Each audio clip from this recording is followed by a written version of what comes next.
Buringuni niwe wanzanye Kigali papa. Buringuni yambesheje iwabo, yarajanireka iwabo batanabizi, araza njyana iwabo. Mbu umunyakigali mbi wabo wa Buringuni antereka iwabo batarambyaye barangahurira Buringuni. Nyita KABOSI rwose. Mwizi shina rindi mose maze umuntu wari usaraguritse niwe wari uhangayitse niwe wirukaga niwe wacaga niwe witabaga amatelefone niwe wendaga niwe oya rekeraho. Kuki urwangano rwahindutse amashyari, kuki uwangana ahita yanga undi, kuki ukundana adakunda mugenzi we, kuki abakundana batabitwereka public babishyize private ngo nako bagereka rusange bashaka gutera ndobo bimwe batamenya one. Urahura kundana ariko suze niba bagukunda, urahura tendeka kandi nawe uratendetswe.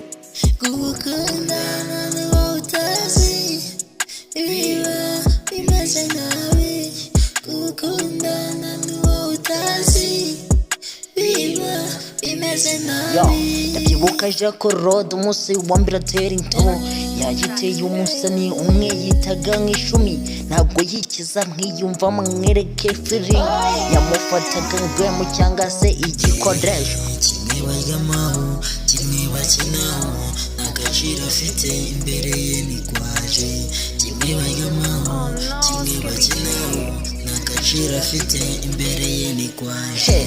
Reka ibyo tubyihorere yenda wasanga njye narengereye, ariko ibyo mvuze nibirenze umurongo bro. Nimba unkunze njye nkunda, nimba ushaka unshake, nimba utankunda mbwira menye izindi nzira nca.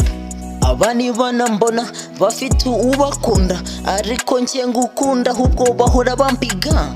Ese mpigane nawe nkwereke byose ko ngukunda, byahebye ukajya ko nakicira iyindi shene nzaki inzira mfitse niritswe na rurema wanjye. ese urinze ma bro wako mbwiza uko kuri yenda ngo ngucemo endo debe kondi lay.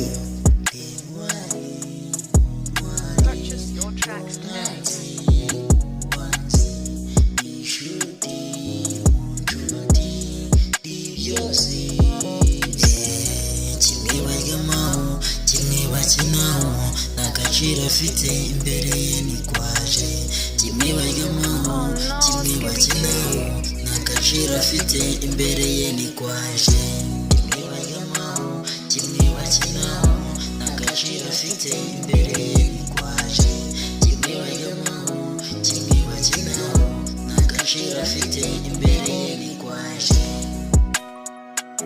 Kimwe bakinaho n'agaciro afite imbere ye ni kwaje.